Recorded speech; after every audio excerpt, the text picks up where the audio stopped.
Here is Lennée Reid, all the way from Olympia. As it says here, she is a spiritual, I can't even pronounce that word. Exactly, that word. Poet, environmentalist, activist, and survivor. And evidently a pagan witch. So if you want to be smudged, this is your woman. She has 4 books, $20 gets you them all, $10 gets you 1 or 2 or some type of combination.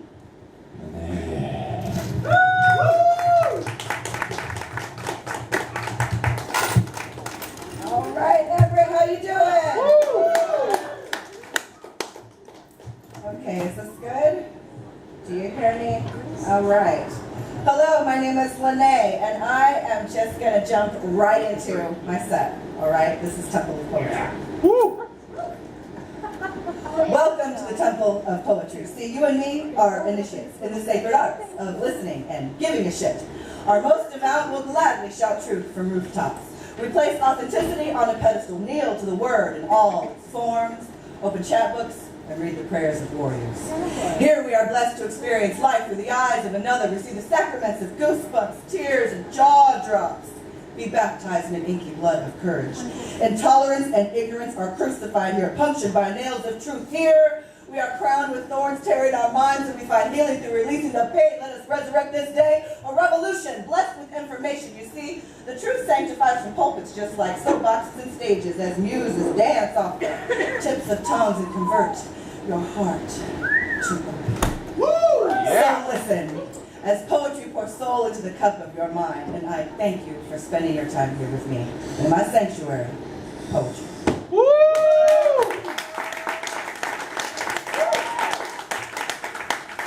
Thank you very much. It was lovely coming up here. We went to Grand Park, and it's just beautiful in Everett. It's almost as beautiful as I love all of Western Washington and Cascadia. It's just great. So let me start off with a couple pieces about myself so you can get to know me. This one is identity. If I had $1 for every time I have been asked, "So what are you?" I would be rich and happy to pay all the explanations I owe your curiosity. So let's see. I'm more than half not wide enough. Half not dark enough to get shot in the head if I talk right. Luckily, I'm a poet who delivers license and insurance with the calm assurance of a free slate of papers. A little-known advantage of the modern, educated, high-yellow, loudmouth bitch, hi, is I can shapeshift. Imagine how fast a scarf and a flick of the wrist can turn flashable artists into suspicious terrorists. Sometimes I do that just to fuck with racist people. It makes them uncomfortable. My identity is something that has been handed to me by my grandparents, who insisted I pass for anything but black. By my mother, who says, "Walter, you are more white than anything else." And my pop says, "You know, today you almost look black with your hair like that." So, the identity I see is Middle Passage, powwow, and revolution, the color of blue blood, walking on Mississippi clay through a trail of tears, oh, with a crown. I am Gewürztraminer, Etouffee, Pintsville, Haggis, fried bread, jambalaya, Iboga, beef Wellington, and D'Anjou. I am a veritable worldwide smorgasbord of barrier breaking, fucking, and surviving. I owe no explanation for my appearance, come with no little pre-made stickers for some imaginary box of things I am or things I am not, based on the skin color of my book cover for my rainbow soul of ancient roots. I am just human. Aren't you?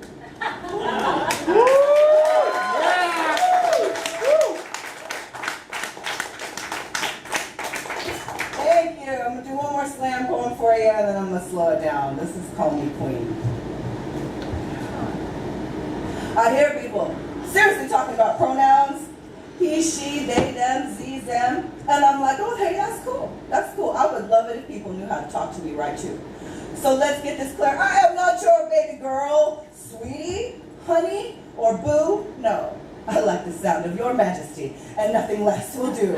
So don't you call me ma'am like some ordinary mother. Oh, no, no, no. There is no other like me. A single individual completely in touch with my divinity.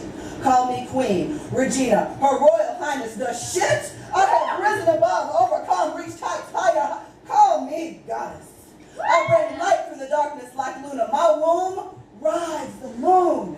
I identify with diviner, seer, mystic, guru.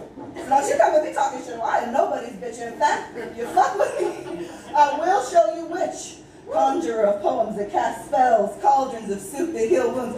You call me baby girl one more fucking time or I will stick you with voodoo. So, excuse you who thought you knew how to do what? Talk to whom we know. 2 out of the box for common labels. Madam Griot, Mistress Wordsmith, I am not your little mama. I don't even ride, bitch. So, remember this. When you come talk to me, these 2 little things.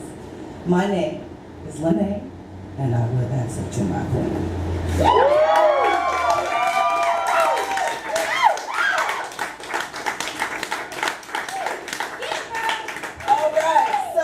Transplant out here from the Midwest. I was born in Nodak, North Dakota. My daughter was born down in Iowa. I've been out here since she was a baby in '06. So my poetry is going to mention a couple different places, Mississippi, the Midwest, stuff like that. This poem is for Pops.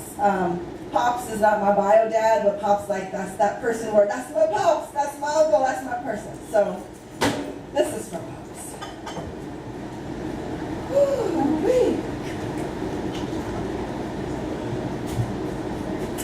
Pops tells me stories, tales from the deep south, about how a raccoon can whip a dog in the water. I learned how to fell a tree so it lands just right. I listened to his mama cook 3 meals a day for 11. I still think that's why he smiles so big when you're fixing something made to order, like a sandwich. He leads me to a field of memories, plowing behind a mule at 8 years old.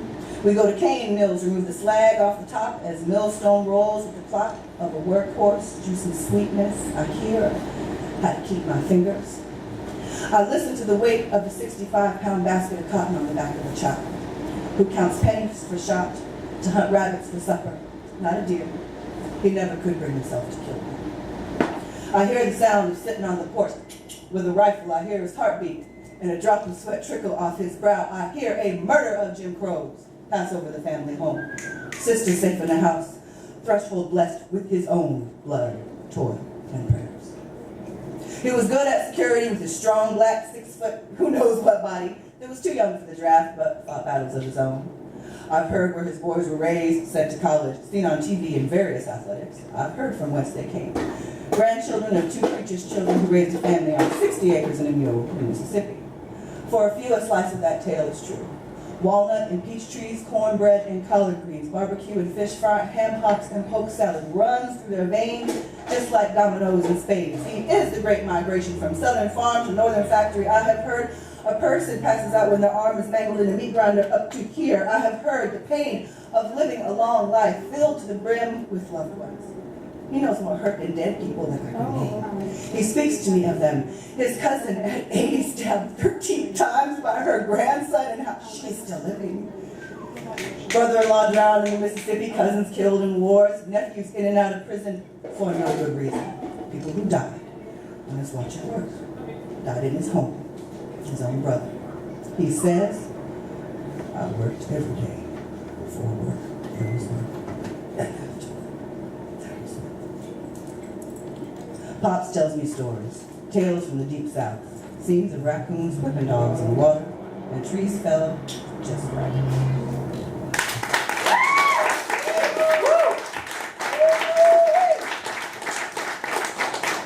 I should plug my chapbooks. This next one, An Evergreen State of Mind. I'm going to do a couple of my environmental pieces for you. This is also one that is found online on Amazon if you ever think of me sometime in the past or mention me to a friend. All right, so we are going to do, I'm going to read one from here and then I'll recite a couple more. This one is Defected to the Squirrels.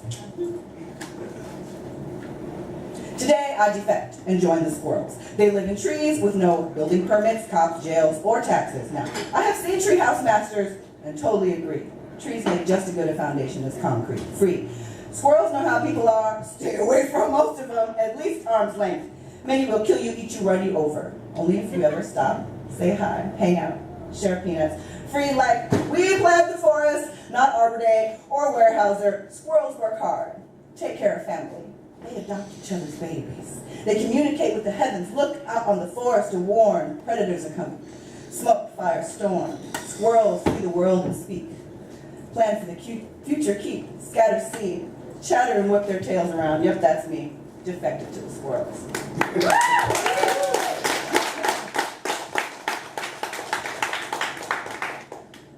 Okay, here's some more environmental stuff. I love how clean the air and water is, or was out here. It still is in some places, somehow.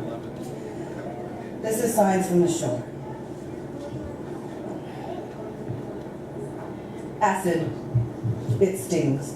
Salicity.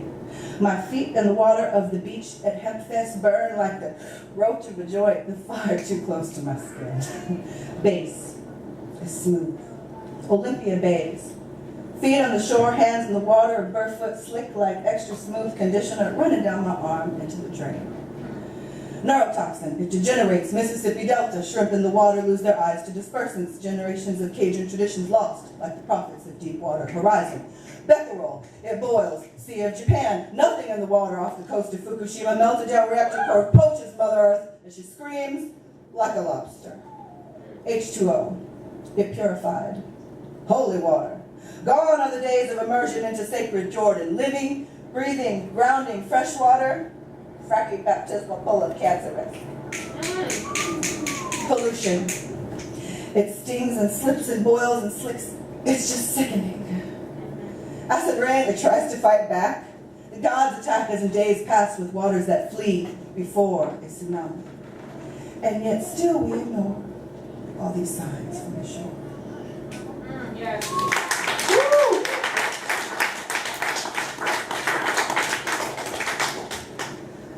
So, we'll do another environmental one. This is on the menu today. It's kind of a geeky poem, so if there's geeks in the house, y'all will recognize some of the stuff that happened in the world.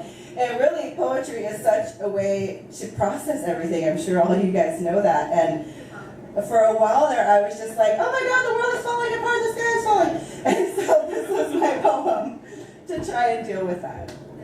So, here we go on the menu today. The Fukushima platter is the house specialty. A delectable selection of Dayglow sushi, fresh and raw, just like they were this morning. Gills hemorrhaging in the Sea of Japan. The BP sampler includes whole eyeless shrimp, the perfect choice for the sleeping blind masses who fail to see the irony. I do recommend trying this soon. Their supply is limited. May I suggest pairing this with a GMO papaya corn salsa, whose production and promotion use more crude than you and your car ever will. Just in today, harvested from the taiga, fresh mastodon tartar. This truly will melt in your mouth, just like permafrost was never supposed to. All guests today also receive a complimentary glass of authentic, unpolluted Antarctic lake water that had been trapped for millions of years. Once word gets out, demand will be high. Even at $1,000 a cup, the price is well worth it, you know, if you'll buy anything. And if you truly appreciate the finer things in life, in a private reserve, we have a selection of aged Chernobyl cheddar. This truly is for the most discerning palate, as it packs quite a breathtaking bite. Enjoy your meal and thank you for dining at the Millennium Shift Cafe. Bon appetit. Woo!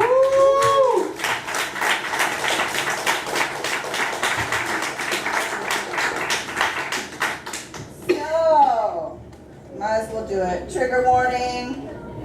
We're going to go a whole different direction here. This is premeditated repressed memory.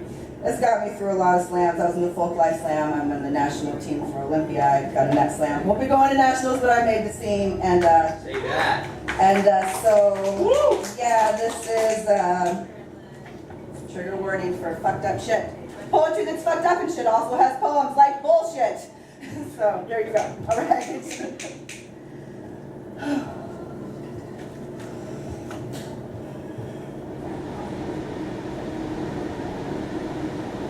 I remember entering the Red Lion in Fife, back when there was a Red Lion in Fife, before.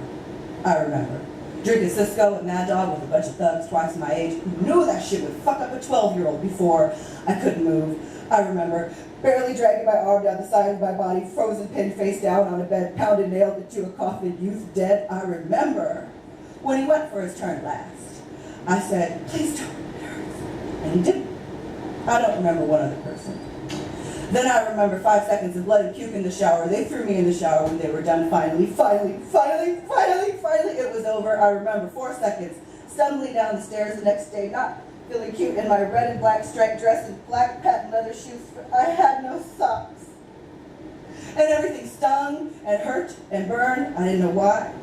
Then I remember being curled up in a twin bed somewhere in Tacoma the next day. I remember asking for, they said, quit asking for.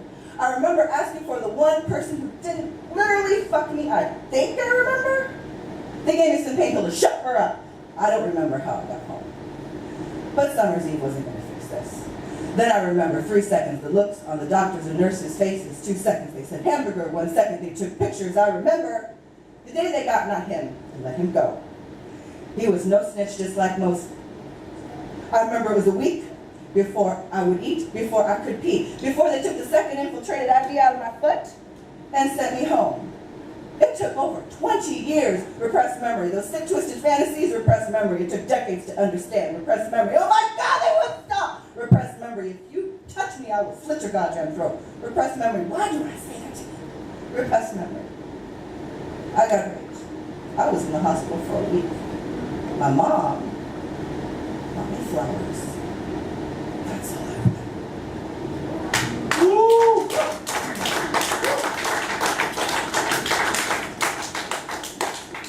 So, there are too many rape poems. There are too many rape poems, and until there is no rape, there will continue to be rape poems. And I almost don't like doing that poem, but it really is very freeing to just own it and get past it. And so since I was 12, I'm 36 now, I've gotten a massage therapy degree, and I've given workshops at Safe Place with survivors to deal with processing things. And you just get to a point where you own it, and I can look at someone and say, it's gonna be okay. You're gonna get through this. It's all right. And there was a point in my life that was before that poem, and then I wrote that poem, and it was terrible, and I was screaming and crying, and I couldn't recite it, and now I can recite it, and you gotta own it, and you gotta say it, and it heals you. Thank you for listening.